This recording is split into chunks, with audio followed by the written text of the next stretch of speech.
할렐루야.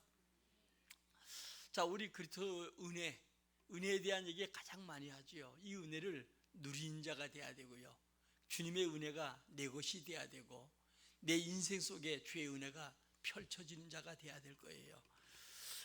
우리가 은혜로 구원받지요.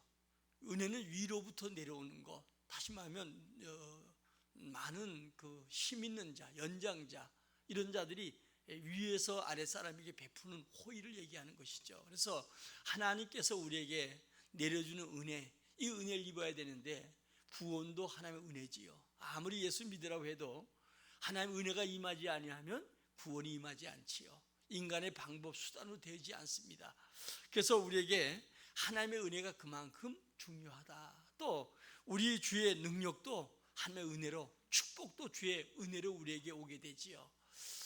특별히 우리 그 고구마 그 전도 방법을 우리에게 설명했던 김기동 집사인데, 그분이 목사가 되었어요. 근데 그분이 하는 얘기가, 자기가 이제 늘 토요일날 오후가 되면 전도하고, 심지어 토요일날 오후에 부교육자들 같은 경우는 설교를 준비해야 되는데 전도합시다 이러면 부교육자들이 뭐라고 말할 수는 없고, 성도가 그런데 안 갈 수 없잖아요. 함께 전도하고 그랬던 사람이에요.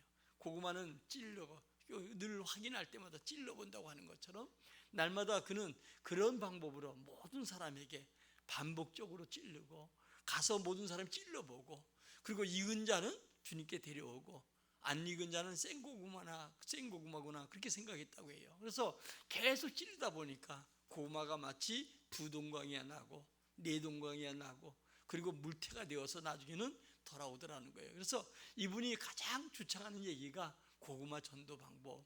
저도 마찬가지예요. 하나님이 구원하기 때문에 이 전도하는 방법은 오늘 이 고구마 집사처럼 끊임없이 우리가 만났던 사람들에게도 내가 기도하고 있다, 예수 반드시 믿어야 됩니다, 그렇게 전해야 되고요. 어떤 사람은 이순재 장군이 구원받았냐 안 받았냐 이렇게 묻는다고 해요. 뭐 구원받고 안 받고는 하나님은 아시고, 그럴지라도 너는 예수 믿어야 된다, 그렇게 얘기했다고 해요. 그러니까 끊임없이 이 구원도 주님의 은혜지요. 또 축복도 주님의 은혜고, 능력도 주님의 은혜예요. 하나님께서는 하늘과 땅의 권세 가지시고 우리 가운데 함께 하시는데, 바로 이 그리스도, 바로 이 예수가 그리스도다. 이분이 하늘과 땅의 권세를 다 가지시고 장차 이 땅에 구원자로, 심판자로 이 땅에 오신 것을 보게 되지요. 그러니까 아기 예수로 탄생했다가, 그랬다가 이제 마지막에는 심판주로, 만왕의 왕으로 철저한 권세 가지고 주님은 심판주로 등장하게 되지요. 그래서 우리가 믿는 그 예수는 아기 예수로 오셔서 우리에서 십자가에 죽으시고 부활하시고 우리에게 구원의 복을 주신 분이지만, 이제 장차 오실 그리스도는 바로 심판주로 우리를 데리러 오고, 심판주로 이 땅에 오심을 우리가 알 수가 있는 것이죠. 사도 바울은 그런 얘기를 합니다. 부활에 대한 얘기를 제가 설교하다 얘기했지만, 부활에 대한 얘기를 쭉 하다가 고린도서 15장에 부활에 대한 얘기를 하다가, 그리고 주님 성경대로 구약에 얘기한 대로 주님은 이 땅에 오셔서 우리 죄 때문에 죽으시고, 죽은 다음에 그냥 살아난 게 아니고 장사되었다가, 죽어서 장사되잖아요. 그리고 3일 만에 부활했다. 그러면서 제일 먼저 베드로와 12사도에게 보이고, 야고보에게 예수 육신의 동생이 보이고, 500사람이 보고, 만삭되지 못한 내게도 보였다. 그는 다메섹 도상에서 주님이 직접 부활하신 주님이 만나 주셨죠. 그리고 바로 얘기하는 게, 나의 나 된 것은 하나님의 은혜다, 이렇게 얘기를 하잖아요. 다시 말하면 주님의 은혜로 말미암아 자기는 죄인 중에 개수고 교회를 핍박했던 자고, 주님을 믿는 자들을 잡아들이는데 앞장섰던 자고, 스데반 같은 경우는 죽는데 자기가 앞장섰던 자다. 그런데 자기가 지금 이렇게 복음을 증거하고 많은 복음을 증거하는 귀한 사람으로 쓰임받게 된 것은 부활해서 지금도 우리 가운데 역사하시는 주님의 은혜였다라고 고백하는 걸 보지요. 사도 바울은 복음을 증거하는데 많은 어려움들이 있었습니다. 때로는 그가 헐벗고, 때로는 매 맞아서 기절도 해보고, 그리고 기절도 할 뿐 아니라 강도 위험, 동족의 위험, 또 그는 이방인의 위험, 여러 가지 바다의 위험, 여러 가지 위험들을 당하고, 자기 몸에는 가시가 있었다. 하나님 앞에 그 낫기를 간절히 구했더니 내 은혜가 내게 족하다. 그러니까 내게 모든 문제 있는 거, 질병 있는 거, 그것 때문에 주님의 은혜를 구하게 되고, 주님의 은혜를 구함으로 말미암아 그 은혜가 임해서 네가 능력 있는 자가 된다. 이런 얘기를 사도 바울은 하지요. 주님은 하늘과 땅의 권세 가지고 세상 끝날까지 믿는 자와 함께 하신다고 했고요. 요한복음 10장 10절에는 주님이 오신 목적에 대해서 얘기하죠. 우리에게 생명을 주시고 생명 준 자에게 풍성한 은혜, 마치 부모가 자식을 낳고 그 자식이 잘 되길 바라는 같은, 또 잘 되도록 힘써주는 부모 같은 마음이다. 이렇게 이야기를 하는 걸 봅니다. 오늘도 우리는 여러분들이 가장 중요한 것은 은혜가 중요해요. 또 우린 믿음이 중요해요. 내가 믿을 때 구원받고 내 믿는 대로 주님은 역사한다는 거예요. 그래서 우리는 하나님에 대해서 잘 알아야 돼요. 그리고 그분을 믿어야 돼요. 그 믿는 대로, 성경의 약속대로, 언약대로 주님은 우리에게 복을 주시는 분이에요. 그래서 우리에게 중요한 것은 이 믿음과 이 약속을 굳게 붙드는 거, 언약 붙들고 기도하는 거, 이런 것들이 우리에게는 대단히 필요하다는 걸 여러분들은 꼭 인식해야 될 줄 믿어요. 오늘도 주님을 믿지 못하면 결국은 마지막 때 믿는 자를 복이냐고 한 것처럼 사람들의 믿음이 점점 떨어지고 세상을 의지하고 자기 자신을 의지하고 수단 방법 가리지 않지만 그것으로는 절대로 우리가 하나님의 은혜를 누릴 수가 없습니다. 그러면 날마다 우리는 주의 은혜를 더 갈구해야 되겠지요. 제가 여러분들에게 가끔 얘기하는 얘기지만 새를 물에 빠뜨리면 가라앉지만 새에다 나무를 붙들어 매면 새가 뜨잖아요. 그래서 강력한 힘의 만유인력의 법칙에 의해서 뜨는 거거든요. 그러니까 이 새에다 나무를 붙들어 매므로 새가 나무로 성질이 변화된 게 아니라 여전히 새는 새예요. 우리 인생이 마찬가지잖아요. 아프면 아플 수밖에 없고 어려우면 낙심할 수밖에 없고 문제 있으면 그냥 좌절할 수밖에 없는 게 우리 인생이에요. 그러나 하늘과 땅의 권세 가진 주님이 우리 안에 계시고 나와 함께 할 때 그분의 능력이 나를 통해서 나타나고 나를 통해서 역사하심을 우리는 믿어야 되는 것이죠. 그래서 여러분들이 주의 은혜를 받는데 또 풍성한 은혜를 구해야 되고 그 은혜 속에 누려가는 자, 세상은 골리앗처럼 점점 거대해져 가는데 주님의 은혜가 아니면 살 수 없음을 여러분 분명히 믿어야 돼요. 은혜를 살지 못하면 여러분들은 계속 세상을 보면서 좌절하고 환경을 보면서 좌절하고 사건을 보면서 모든 문제 속에 좌절할 수밖에 없어요. 그러나 이런 여러분들이 이런 좌절할 수밖에 없는 이 악한 시대, 악한 영들이 역사하는 시대에 주의 능력을 힘입고 주님의 은혜를 구하고 은혜를 입고 주의 은혜 속에 살아간다고 하면 여러분 상상할 수 없는 놀라운 축복과 은혜를 여러분 삶 속에 누리게 될 줄 믿습니다. 우리 은혜 방편은 크게 세 가지죠. 뭐 여러 가지가 있겠지만 말씀과 기도와 성례, 우리가 보면 세례와 성찬식이죠. 오늘 본문은 이제 세례 좀 설명하려고 하는데 이스라엘 백성들은 다 세례 받았다고 얘기하지요. 언제 세례 받았냐? 오늘도 주님은 우리에게 이 세례 얘기하면서 연합을 얘기하는 거예요. 우리 예수와 함께 우리가 옛사람이 죽었고 물에 잠긴다는 뜻이거든요. 또 주님께서 부활한 것처럼 주님과 함께 부활해서 이제 연합한 자가 되었다. 그러므로 이제는 죄의 종로로 하지 아니하고 의의 종이 되어서 오직 그리스도를 증거하면서 살아가는 복된 자가 되라는 것이죠. 아까 얘기했던 것처럼 여러분들이 이스라엘 백성들이 홍해를 건넙니다. 홍해를 걷는 게 성경 고린도서는 세례로 비유하지요. 그 세례는 뭐냐? 여러분들이 이 홍해 속에 온 유대인 애굽인들은 다 거기 불병거가 물 속에 다 잠겨버렸잖아요. 그러니까 이스라엘 백성들은 어때요? 하나님이 벽처럼 이렇게 갈라짐으로 그들에게 그 홍해를 무사히 건너게 한 것처럼 우리가 여러분들이 어때요? 죽을 수밖에 없는 그들이 살았잖아요. 애굽 사람들은 전부 하나같이 죽었잖아요. 그와 마찬가지로 이제 이스라엘 백성들은 홍해 걸을 때 이미 죽은 자들이에요.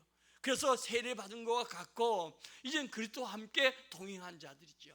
주님이 40년 동안 광야 생활 속에 구름 기둥 불 기둥으로 그들이 인도하셨고 그들에게 만나와 메추라기 주셨고 목이 마를 때 반석에서 물을 주셨고 기적의 하나님이 그들과 함께 하신 것처럼 오늘도 우리가 세례라고 하는 것은 내가 예수와 함께 다시 죽고 예수와 함께 다시 사는 거예요. 여러분 세례 받는 순간에, 예수를 고백하는 순간에 예수와 함께 죽은 자가 되고 남은 생애 동안 사는 것은 예수와 함께 의로운 자가 되어서 주의 증인으로 연합한 자로 살아가게 된 줄 믿습니다. 주님과 연합했다는 건 뭐예요? 우리에게 여러분들이 세례만 문제가 아니라 우리에게 주의 능력이 함께 임한다는 거예요. 그래서 은혜를 구하라는 것은 이 능력이 내게 임하도록, 내 삶에 나타나도록 간절한 마음으로 기도하고 은혜를 누리는 온 성도가 되기를 주의 이름으로 축원합니다.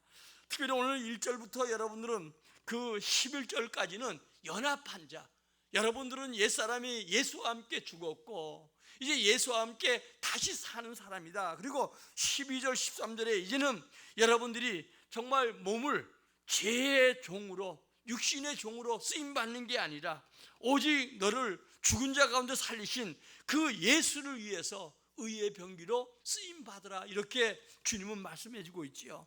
자, 예수 그리스도의 풍성한 은혜를 우리는 누려야 돼요. 그 누려야 되는데 우리는 복음을 전하는 하나의, 여러분들이 복음을 전하는 사도로 부르심을 받았어요. 그러므로 여러분들이 내게 이 땅에서 보내심을 받은 자처럼 여러분들은 이제 예수와 함께 죽고 예수와 함께 다시 살고 이 땅에 보내심을 받은 자들이에요.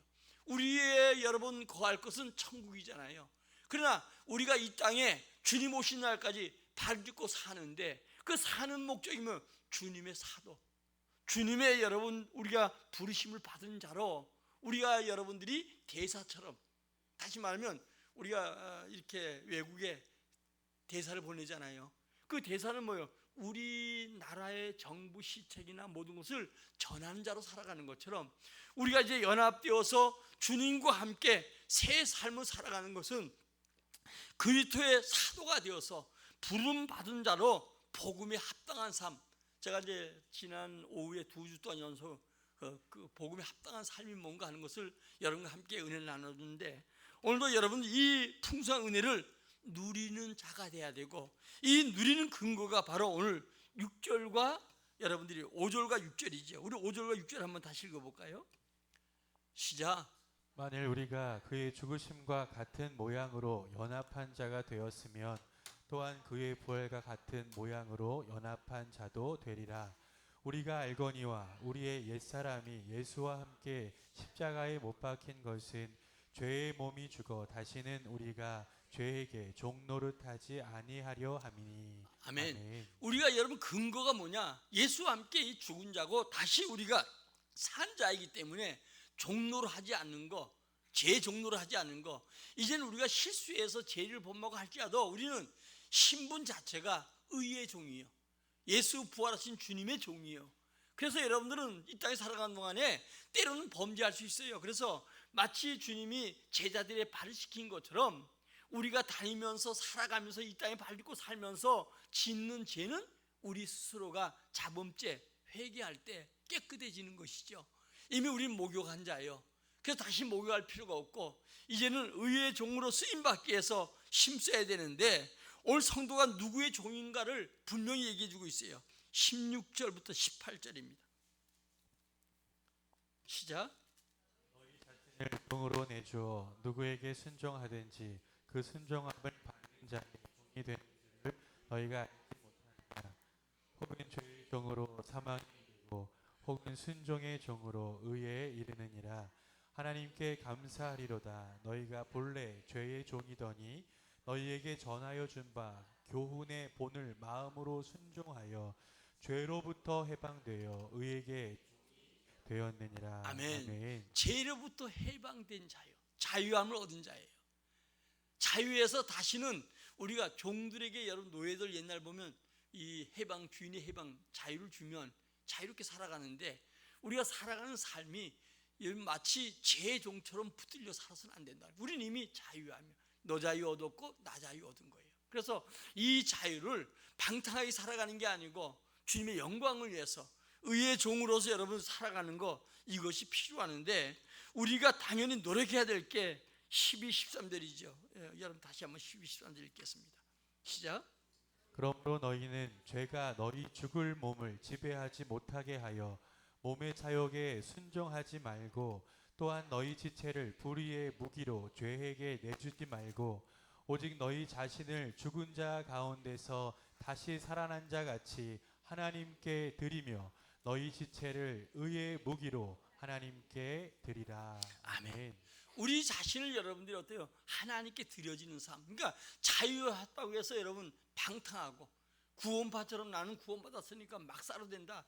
이거는 구원받은 게 아니에요. 구원받은 자는 내 안에 그리스도가 있기 때문에 주님께서 내 마음을 주장하게 되고, 때로는 잘못된 길로 가고 실수해도 범죄해도 내 스스로가 회개하게 만들고 바른 길 가게 만들어준다는 거예요. 마치 탕자가 여러분들이 가서 세상 속에서 아버지의 유산 달라고 그래서 가서 허랑방탕하고 다 탕진할지라도 그 마음이 하나님의 자녀이기 때문에 그가 어때요? 제가 회개하는 마음을 주셨고 다시 돌아갈 마음을 갖는 것처럼 그렇게 되는 것이지, 자기 마음대로 구원받으니까 마음 살아가는, 이건 구원파들이 주장하는 것인데 이건 잘못된 거예요. 그러니까 유병헌 같은 사람이 나오고 여러분 이런 그 엄청난 세월호 같은 사건들이 터지게 되는 거예요. 우리 믿음의 사람들은 의의 종으로 살아가는 것도 필요하지요. 자, 그러면 예수의 풍성한 은혜를 체험해 보기 위해서는 어떻게 되는가? 시편 37편 1절부터 9절까지 보는데 우리 뭐 다 읽기보다는 지금 그래 먼저 읽어요. 1절부터 9절까지 시작. 자들 때문에 불평하지 말고 불의하는 자들을 시기하지 말지어다.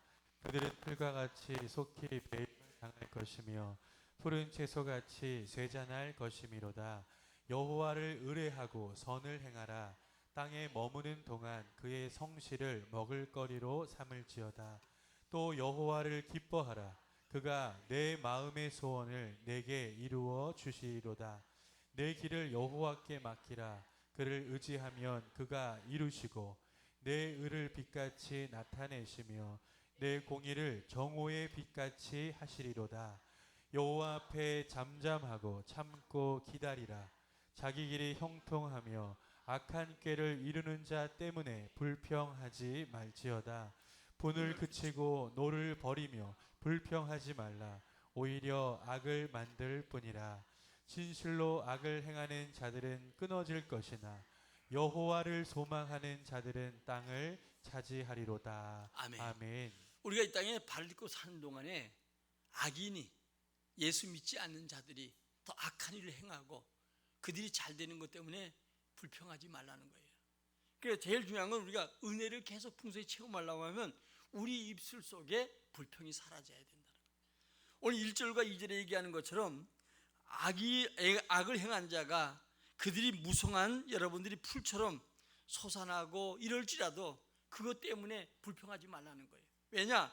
그들은 속히 2절에 보니까 채소처럼 큰 풀처럼 속히 배임을 당한다. 시골에서 한 분들 아시겠지만 이 곡식보다 풀이 많이 자라잖아요. 그러면 잘라버리고 뽑아버리고, 더 나가서 여러분들이 그 채소가 속히 빨리 자란 것으로 쉽게 여러분들이 시들어버리는 것처럼 오늘도 우리는 불평하지 말라는 거예요. 그러니까 신앙인들은 하나님 살아계시죠.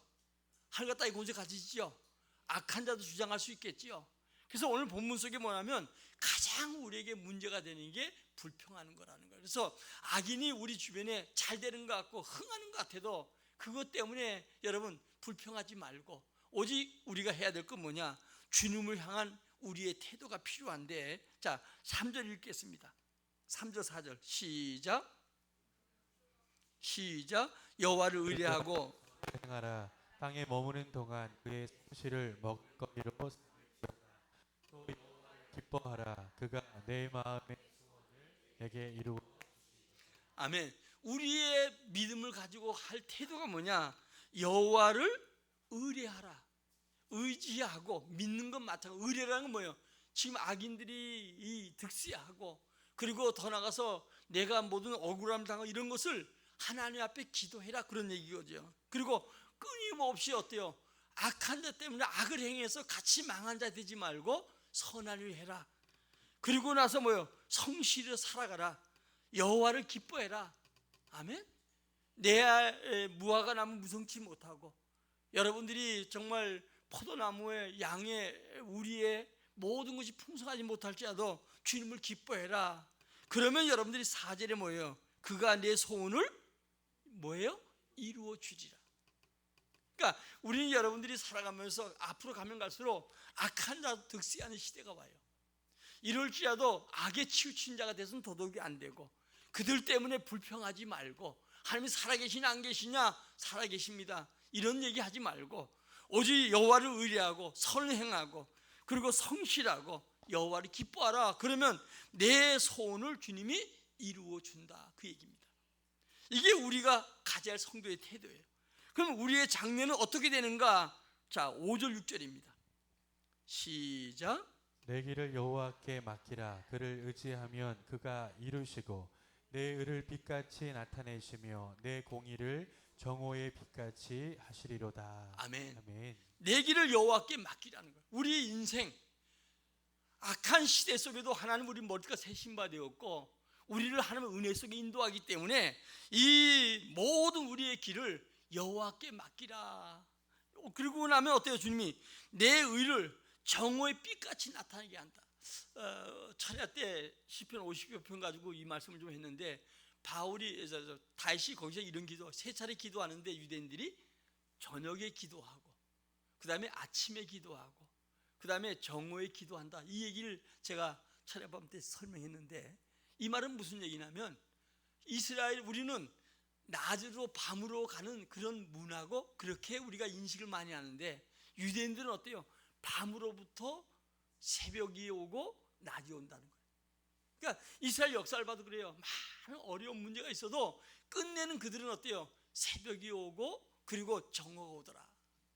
그러니까 밤이 기도가 시작할 때 이건 문제 있을 때 하는 거 아니겠어요? 근데 점점 기도할수록 캄캄해지는 거 아니에요? 한밤중 되니까. 그런데 우리 옛날에 그 모 대통령이 그런 얘기해요. 닭은 목을 비틀어도 새벽은 온다. 닭이 새벽에 못 울게 하기 위해서 목을 비틀어 놔도 새벽은 여전히 온다고 하는 것처럼, 밤이 오면 칠 같은 밤이 오다가 문제 생기면 여러분 점점 그게 금방 해결되는 게 아니고, 기도해도 문제 해결되지 않고 믿어도 그냥 부르짖어도 안 될 때가 많잖아요. 더 캄캄해져. 그러나 반드시 어때요? 그들이 아침을 오게 돼 있다는 거예요. 밝아오는 시기에 돼 있다는 거예요. 그리고 계속 기도하면 어때요? 정오의 빛같이, 한낮에 그 위에서 바로 내리쬐는 빛같이 반드시 하나님이 은혜를 주신다는 거예요. 그래서 오늘 바로 그 얘기를 하는 거거든요. 주님께 모든 것을 내 소원을 맡겨버려라. 그러면 주님께서 여호와를 의지하고 맡겨버리면 정오의 빛같이 우리에게 반드시 하나님께서 은혜와 응답이 나타난다는 거예요. 그리고 나서 그러면 악을 행한 자는 우리가 어떻게 돼야 될 것인가? 자, 7절부터 9절입니다. 시작. 여호와 앞에 잠잠하고 참고 기다리라. 자기 길이 형통하며 악한 때를 이르는 자 때문에 불평하지 말지어다. 불을 그치고 노를 버리며 불평하지 말라. 오히려 악을 만들 뿐이라. 진실로 악을 행하는 자들은 끊어질 것이나 여호와를 소망하는 자들은 땅을 차지하리로다. 아마 아멘. 악을 행한 자는 뭐냐? 잠잠히 참고 기다리라는 거예요. 시간은 누구의 편에 있어요? 주님 편에 있는 거예요. 그러니까 아무리 악인들이 별 얘기 다 해도 잠잠히 참고 기다리라는 거예요. 그게 지금 세계 역사 속에 왔고요. 지금도 왔고 장차 주님 재림할 때가 되면 더 분명하게 역사해요. 그래서 우리는 잠잠히 참고 기다리는 거예요. 아까 얘기했던 1절부터 얘기한 것처럼 불평하지 말고 주님을 의지하고 의리하고 성실 살아가면서, 그리고 잠잠히 참고 기다리라. 그 이유가 뭔가? 10절입니다. 시작. 잠시 후에는 악인이 없어지리니 내가 그것을 자세히 살필지라도 없으리로다. 끝내는 어때요? 악인은 멸망하게 돼 있어요. 그래서 오늘도 여러분들이 우리가 풍성한 은혜를 체험하기 위해서는 악인이 득세하고 악인이 잘 되는 것 같아도 거기에 좌우되지 말고 주님을 의지하고 잠잠히 기다리고 주님 바라보면 반드시 승리하도록 축복한다는 거예요. 하나님 살아계십니다. 이 은혜의 삶이 우리에게 돼야 돼요.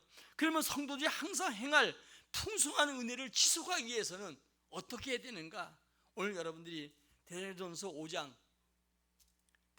5장 12절부터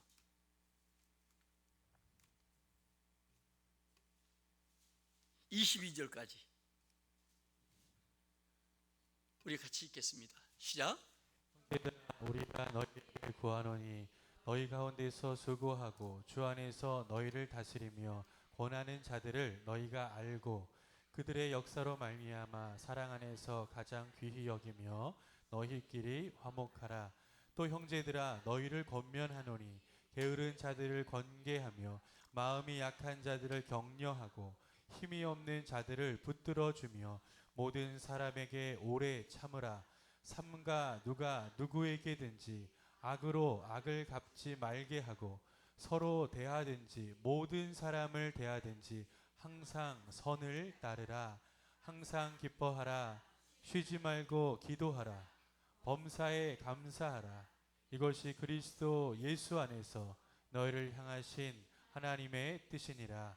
성령을 소멸하지 말며 예언을 멸시하지 말고 범사에 헤아려 좋은 것을 취하고 악은 어떤 모양이라도 버리라. 아멘. 성도들이 항상 행할 것. 아까 여러분 어때요? 의리하고 참고 우리가 은혜를 누리기 위해서는 그렇게 살아가는데 성도가 항상 행할 것, 풍성한 은혜를 지속하는 길이 뭐냐?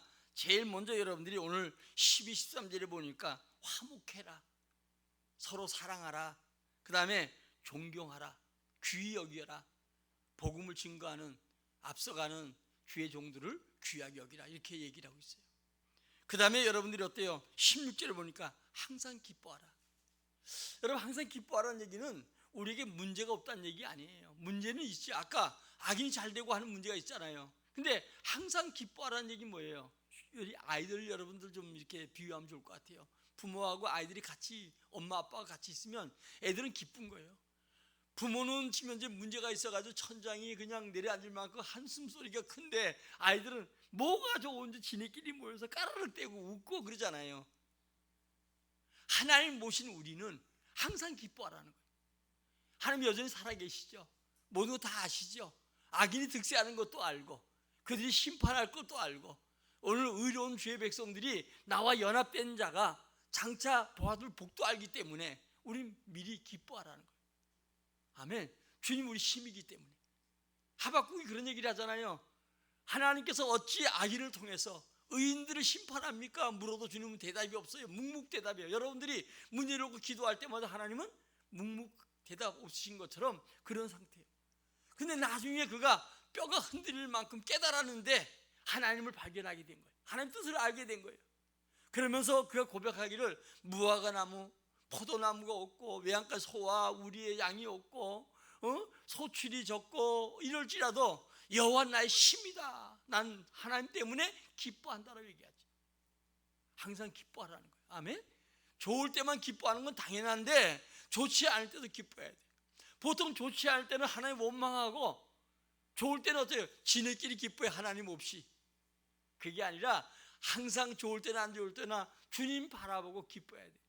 주님이 주실 은혜를 기대하고 기뻐해야 되고 주님이 주실 악인을 심판할 걸 믿고 기뻐해야 되고 문제 속에 하나님이 해결할 걸 믿고 기뻐하라는 거예요. 그 다음에 쉬지 말 기도하라는 거예요. 계속 기도하라는 거예요. 언약을 붙들고 기도하라는 거예요. 약속을 붙들고 기도하라는 거예요. 내 환경은 캄캄하고 앞에 홍해가 있을지라도 내가 주의 약속을 붙들고 가나안 땅에 갈 것을 믿고 주 앞에 기도하고 믿음으로 행동하면 주님은 여러분들이 홍해를 가르고 길을 내시잖아요. 하나님께서 우리에게 쉬지 말고 기도하라는 것은 계속 기도한 자에게 응답이 된다는 거예요. 야베스 같은 경우 오늘 아침에 여러분 읽었던 야베스 같은 경우도 마찬가지잖아요. 야베스가 기도했더니 하나님께서 고난 가운데 태어난 그에게 여러분 유다 백성에 대한 쭉 그 누가 낳고 얘기하다가 야베스만 가지고 다스리는 거예요. 이 야베스가 기도했더니 하나님은 그가 고난이 없고 지경을 넓혀 고난이 없게 깨달았더니 그 기도를 주님이 응답하시더라는 거예요. 오늘 아침도 여러분들이 성경 낳고 하니까 이 낳고가 굉장히 중요한 거예요. 우리 하나님은 신화가 아니고, 아멘? 하나님은 분명한 역사 속에 누가 낳고 누가, 여러분들이 할아버지가 있고 할머니가 있고 또 아버지 어머니 이렇게 있는 것처럼 분명하게 주님은 어때요? 역사를 통해서 주님은 분명한 분으로 이 땅에 오신 분이지 신화적인 성경이 아니에요.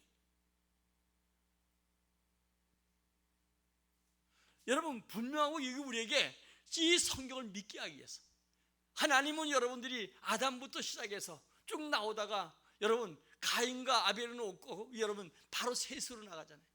이 셋은 어때요? 가인이 범죄함으로 아벨은 죽고 주신 셋에 의해서 쭉 또 지어 나가서 이스라엘 역사 속에 분명히 오셨고, 그분이 여러분 우리 마태복음에는 아브라함과 또 여러분 다윗의 후손으로 42대 가서 여러분 그리스도가 이 땅에 오셨다. 그분이 우리 위해서 죽으셨고 그분이 여인의 후손이고 예수가 바로 그리스도다. 그분이 우리 구원자라는 것을 분명하게 역사를 통해서 낳고가 아무것도 아니라 이걸 통해서 우리는 그 주의 말씀을 믿어야 된다는 거예요. 그래서 여러분 이 성경 중에 그래서 쉬지 않고 기도하라. 가장 성경에 많이 강조하는 게 기도하라는 거예요. 구하라는 거예요. 하나님께서 가장 좋은 시간, 좋은 방법으로 우리에게 응답하시는 분이에요. 주님은 내 생각엔 지금 바로 응답해야 되는데 주님은 지금이 아니고 하나님 어때요? 하나님이 정한 시간표, 정한 때 가장 정한 좋은 방법으로 우리에게 응답하시는 분이에요. 다만 우린 주님께 내 짐을 여호와께 맡기는 거예요. 철야 때 우리 시편 55편 22절가 내 짐을 다 주님께 맡겨라. 수고하고 무거운 일이나 다 내게로라. 맡기라는 거예요. 맡기라는 거. 또 여러분들이 오늘 다 맡기고 가시지, 갈 때 싸질러지고 가지 마세요. 여러분 문제가 아니에요. 맡길 때 주님이 대신해 주고 맡길 때 주님이 역사하시지만 또 싸가지고 가면 여러분들이 또 문제가 있잖아요. 맡겨버려요. 그럴 때 하나님께서는 기도의 유일한 무기가 여러분 우리에게 주신 유일한 세상을 이기는 무기니까 성령 충만한 무기가 되고 여러분들이 가장 많이 해야 될 게 기도인데 마지막 때 점점 갈수록 믿는 자를 보겠냐고 하는 것처럼 기도가 점점 여러분 줄어들고 우리 입술에는 원망과 불평이 점점 더해가는 이런 모습을 우리가 보게 돼요. 마지막 성도의 모습입니다. 초대교회 성도들은 여러분 때로는 무지한 것 같고 그래도 오직 주님을 의지하고 의뢰하고 기도했더니 그들 시대는 하나님의 역사와 기적을 낳고 지금 우리가 누리는 이 나라도 마찬가지예요. 남과 북을 보면 분명하잖아요. 이만큼 축복한 거 하나님의 은혜였어요. 우리 믿음의 선배들이 기도했고 그들의 기도를 통해서 믿음을 통해서 우리에게 주신 후손들의 선물이요. 아멘. 그러나 우리가 기도하지 않으면 아무리 여러분 많은 여러분 세상적인 학문을 갖고 정말 IT가 어떻고 별거 다 해도 하나님이 막아버리면 여러분 그것은 누구든지 감당이 안 된다는 거 알아야 돼요. 역사의 주관자는 주님이신데 계속적으로 70년 동안도 5년마다 전쟁이 계속 있던 이 나라 이 민족, 거기다가 일제 36년 동안 외침받아서 여러분 식민을 다 빼앗기고 6.25를 통해서 여러분 세계 속에서 정말 한 민족 속에 수많은 사람 죽고 수많은 폐허가 되는 이런 전쟁이 없던 나라가 70년 동안 하나님께서 은혜 가운데 지켜주셨어요. 앞으로도 하나님이 이 나라 이 민족을 지켜줘야 돼요. 그래서 쉬지 않고 기도해야 돼요. 믿음의 사람들이 애국자예요. 세상 사람들이 애국자인 것 같아도 전부 다 지 욕심, 자기 수단, 자기 살아가는 방법으로 자기 욕심을 채우기 위해서 하지만 화장실 갈 때 다르고 올 때 다른 것처럼 나올 때 다른 것처럼 그렇게 살아가지만 믿음의 사람은 그게 아니에요. 나라와 민족을 위해 기도하고 앞으로 기도할 때 우리뿐이 아니라 우리 후손까지 잘 되도록 축복해야 돼요. 그리고 여러분 감사라는 거예요. 범사에 감사라, 이 말은 어때요? 예수 그리스도를 향한 너의 뜻이라고 하는데 범사에 감사란 말은 뭐예요? 우리에게 문제가 없다는 얘기 아니한 게 아니잖아요. 주님이 해결할 걸 믿고, 아멘. 좋을 때만 감사하는 게 좋지 않을 때도 아까 얘기한 불평하지 말고 하나님께 의지하고 의리하고 선행하고 성실히 살아가면 주님 반드시 은혜를 주신다는 거예요. 그 다음에 여러분들이 오늘 여기 성령을 싣고 소멸하지 말라. 성령을 소멸하지 말라. 마치 물이 줄어드는 것처럼 성령이 내 안에 임해서 내 계시지만 충만한 자와 충만치 못한 자가 있어요. 제자들이 구원받은 자는 성령이 내 안에 있는데 충만할 때 그들은 오순절날 성령의 뜨거운 역사 속에 도망자가 됐던 베드로가 담대하게 주의 말씀을 증거하고 듣는 자들이 어찌할꼬 회개한 역사가 나타나고 죽은 자도 살리고 기적을 낳는 놀라운 역사가 있게 됨을 보게 되잖아요. 여러분, 어려울 때 기적이 나타나는 거예요. 오늘도 우리는 여러분 성령 소멸치 말고, 그리고 하나님의 말씀, 예언을 멸시하지 말라는 거예요. 이 성경 말씀대로 이루어져 가요. 지금도 역사하여 이 약속대로 우리에게 성취돼 가요. 그래서 여러분, 말씀을 읽는 자, 듣는 자, 지킨 자가 돼야 돼요. 아멘. 이 말씀은 점점 이루어져 가요. 그리고 범사에 악은 모양이라도 버리고 믿음으로 살아가는 우리 모두가 되기를 주의 이름으로 축원합니다. 첫째도 여러분 그리스도의 은혜를 누리는 것이고, 둘째도 주의 은혜를 누리고, 셋째도 주의 은혜를 누려야 돼요. 은혜가 아니면 살 수 없음을 고백해야 돼요. 되는 것 같아도 은혜가 아니면 지속할 수가 없다는 걸 알아야 돼요. 우리 그런 말 있잖아요. 그림의 떡이다. 성경은 아무리 우리에게 많은 언약, 약속을 해줘도 어떤 사람은 그림의 떡처럼 살아가는 사람이 있어요. 그림의 떡은 아무리 여러분 좋은 그림을 그려도 소용이 없잖아요. 그 다음에 여러분들이 우리에게 구수 선물이라도 뀌어야 된다고 하는 것처럼 이 말씀을 내 것으로, 내 말씀으로, 아멘? 아무리 성경 말려도 이게 내 말씀으로 내게 은혜 주는 귀한 은혜가 있어야 되겠지. 우리는 풍성한 축복을 누려야 하는데, 부활하신 주님이 하늘과 땅의 권세를 가지시고 모든 권세가 장차 심판주로 오시는데 이분이 우리와 연합해 있다는 거예요. 성령으로. 아멘. 이 연합한 자가 여러분 나와 함께함으로, 의의 병기로, 하나님의 풍성한 은혜를 누리는 사람으로, 또 많은 사람에게 증인된 삶을 살도록 살아가는 우리 모두가 되기를 예수의 이름으로 축원합니다. 전 여러분들을 놓고 저 자신을 놓고 기도하기를, 하나님 증거의 복을 주시는데 믿는 자 믿지 않는 자들이 여러분 삶 속을 통해서, 여러분 자녀를 통해서 주님을 볼 수 있게 해달라고 기도하고 있어요. 우리도 같이 기도해서 우리 삶 속에 살아계신 주님이 함께함을 믿고 그 주님의 풍성한 은혜를 누린 자가 되고, 그 누림으로 말미암아 나를 가까이 아는 사람들, 멀리 아는 사람들, 심지어 나를 비방하는 사람들까지도 주님의 살아계심을 볼 수 있는 주인공들 다 되시기를 예수의 이름으로 축원합니다. 우리 찬송하고 기도합니다. 하나님,